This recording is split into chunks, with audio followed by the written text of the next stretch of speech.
ارحم الراحمین صلوات۔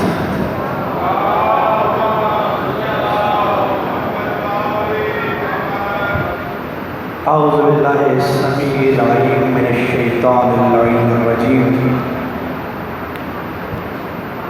بسم اللہ الرحمن الرحیم، الحمد للہ رب العالمین،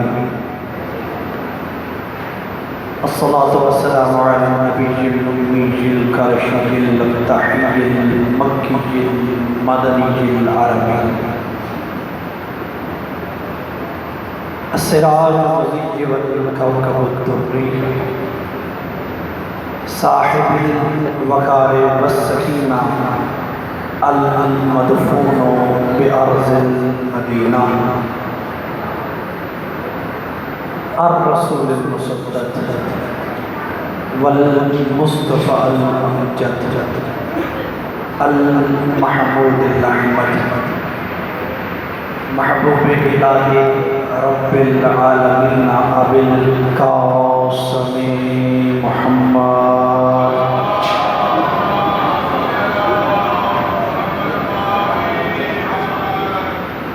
اما بعد فقد قال اللہ تبارک و تعالی فی کلامہ المجید ومتقن فی کتابہ الحکیم، وصدق الصادقین وقولہ الحق، بسم اللہ الرحمن الرحیم، انما یرید اللہ لیذہب عنکم الرجس اہل البیت ویطہرکم تطہیرا۔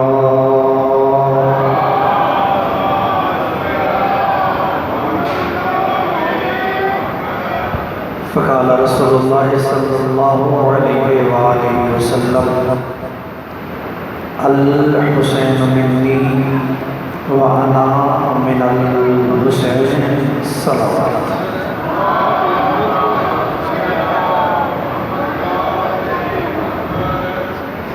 دعائے خالق اکبر ان ایام عمر کے صدقے میں مومنین کی غموں کو رفع فرمائے۔ سید علی عباس،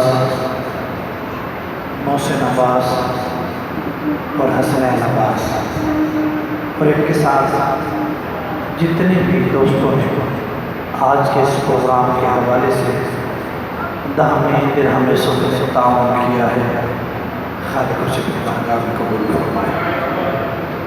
سید ناصر حسین شاہ صاحب، خالق اکبر ان کے توفیقات عالیہ میں اضافہ فرمائے۔ آپ تمام حاضرین کی حاضری کو قبول فرمائے، سرکار حجت کے ظہور میں تاجیل فرمائے۔ ان تمام دعاؤں کی قبولیت کے لیے بواز بلند صلوات۔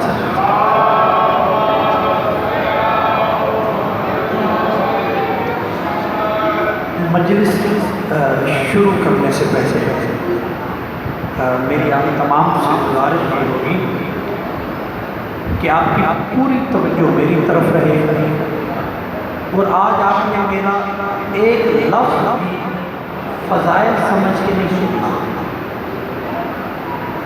ایک لفظ کو مسائل کے ذہن سے سننا ہے۔ توجہ کیجیے، یکم رجب 57 ہجری اللہ نے جناب سجاد کو جناب باقر عطا کی۔ یہ اہل بیت نبوت میں پہلا امام ہے کہ جس کا دادا حسین ہے، نانا حسن ہے۔ پھر سنیے، یکم رجب 57 ہجری مدینہ میں اللہ نے جناب سجاد کو جناب باقر عطا کی۔ دادا حسین، نانا حسن، ماں فاطمہ بنت حسن، جنہیں فاطمہ ام عبداللہ کے نام سے یاد کیا جاتا ہے، اور اس امام کی فضیلت میں کیا بیان کروں کہ یہ وہ امام ہے جس کے شاگرد کو جعفر صادق کہا جاتا ہے۔ سلامت رہیے، جس کا شاگرد جعفر صادق ہو وہ ہے آپ کا امام۔ 57 ہجری، شاید اسی 57 میں امام کا عدد امامت بھی موجود ہے، عدد عصمت بھی موجود ہے۔ 5ویں امام ہے تو 57 میں 5 بھی موجود ہے، 7ویں معصوم ہے تو 57 میں 7 کا عدد بھی موجود ہے۔ امام کی عمر مبارک بھی 57 سال ہے، 57 برس ہے، پیدا بھی 57 ہجری میں ہوئے، عمر مبارک بھی 57 سال ہے۔ جب 95 ہجری میں کربلا کے کم و بیش 34 سال کے بعد جناب سجاد اس دنیا سے گئے تو اس وقت جناب باقر کی عمر تھی 37 یا 38 سال۔ جناب میں بات پہنچ رہی ہے آپ، جناب باقر کی عمر جب جناب سجاد شہید ہوئے تو کتنی تھی؟ 37 یا 38 برس۔ 38 برس کی عمر میں جناب باقر نے عہدہ امامت سنبھالا۔ پھر 95 ہجری سے لے کے 114 ہجری تک یہ بندے ہیں 19 سال آپ کا امامت کے عہدے کو نبھاتا رہا، اور 7 ذی الحج 114 ہجری آج کے دن آپ کے امام کو زہر دے دیا گیا۔ میں نے کیوں کہا میں نے کرا دیا، بلکہ آگے بیان کرنے سے پہلے میں آپ کو یہ بتاؤں کہ جو جناب فاطمہ بنت حسن ہے ان کا مقام کیا ہے۔ علماء نے لکھا ہے کہ ایک دن وہ اپنے گھر میں دیوار کے ساتھ بیٹھ کے اللہ کی عبادت میں مشغول تھیں، یا اچانک دیوار نے چیخنا شروع کیا، دیوار پھٹنا شروع ہوئی۔ قریب ہی تھا کہ دیوار گرنے والی دیوار پہ جناب باقر کی اماں جناب فاطمہ بنت حسن نے ہاتھ رکھ کے کہا رک جا، ابھی تجھے اللہ کی طرف سے گرنے کی اجازت نہیں ہے۔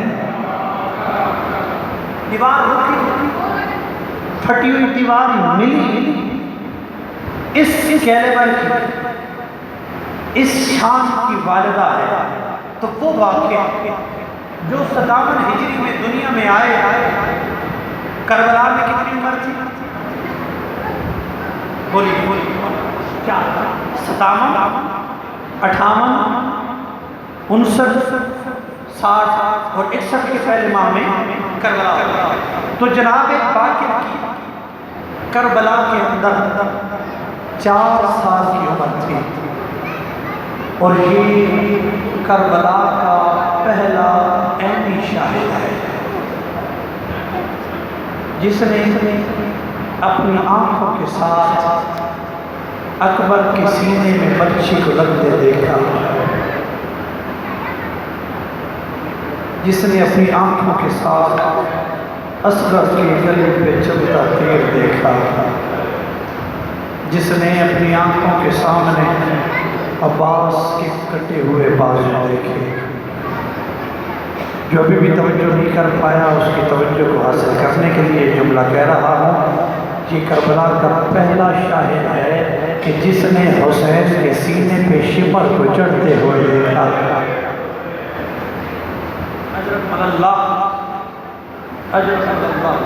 عزیزان چلتے آئیے، 4 سال کا واقعہ جس نے شام غریبہ جلتے ہوئے خیموں کو بھی دیکھا، جس نے شام غریبہ کے بعد اپنی ماؤں کے سروں سے چادر کو لٹتے ہوئے بھی دیکھا، اجرکم اللہ کیا نصیب پایا ہے پاکر نے کہ 4 سال کی عمر میں اپنی 4 سال کی پھوپھی کو تماچے لگتے بھی دیکھا۔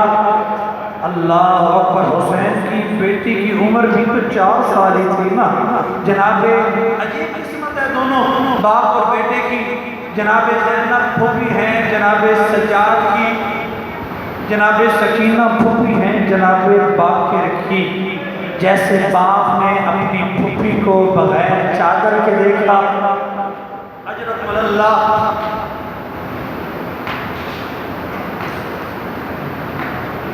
شام کے دربار سے پہلے قبلہ کوفہ کا دربار ہے، علی کی بیٹیوں نے کوفہ کے دربار کو عبور کیا۔ جب شام ہو گئی، اہل بیت رہا ہو گئے، جناب باقر مدینے آ گئے اور روزانہ مولا حسین کی مجلس برپا کیا کرتے تھے۔ ایک ذاکر کو بلاتے، اسے نیاز دیتے اور نیاز دے کے کہتے مجھے بتا کہ میرا حسین گھوڑے سے اترا کیسے، حسین کے سینے پہ شمر کیسے بیٹھا تھا، میرے دادا کی گردن پہ ظالم نے خنجر کیسے چلائے تھے۔ اگر آپ کی توجہ ہے تو اسی بات پہ مجلس تمام ہو جائے گی۔ اس نے مولا کے مسائل پڑھے، پڑھنے کے بعد روتے امام باقر کے پاس آیا اور آ کے کہنے لگا اے مولا، آپ نے تو آنکھوں سے اترتے بھی دیکھا ہے، آپ نے تو اپنی آنکھوں کے ساتھ شمر کو سینے پہ چڑھتے بھی دیکھا ہے، آپ تو اپنی آنکھوں کے ساتھ دیکھ رہے تھے کہ کتنی ضربوں سے ظالم نے آپ کے دادا کو شہید کیا۔ ہم روزانہ آپ کے دادا کے مسائل پڑھتے ہیں، لیکن آج ہمارا دل ہے کہ آج آپ اپنے مسائل ہمیں خود سنائیں۔ اجرکم اللہ، اپنے مسائل آج آپ ہمیں خود سنائیں۔ امام نے گریہ کو روکا، روک کے کیا سنتے ہو؟ میں کربلا کا وہ کہتی ہوں کہ جس کے ہاتھوں کو اس کی زلفوں کے ساتھ باندھا گیا تھا۔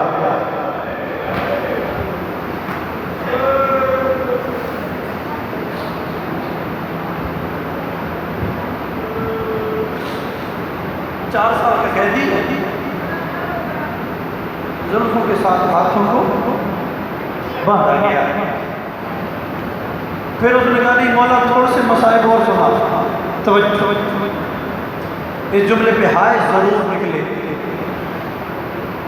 مولا فرماتے ہیں کیا سنتا ہے؟ میں 4 سال کا تھا، رسی ایک تھی، اسی رسی میں میں بھی قید تھا، اسی رسی میں میرا بابا بھی قید تھا، رسی کا ایک سرا میری گردن میں تھا، رسی کا دوسرا سرا میرے باپ کی گردن میں تھا۔ جب بھی کبھی تھک کے میرا بابا اپنی کمر کو سیدھا کرتا تھا تو میں چیخ کے کہتا تھا بابا گردن جھکا، میرا دم گھٹ رہا ہے، گردن جھکا، میری گردن دب رہی ہے۔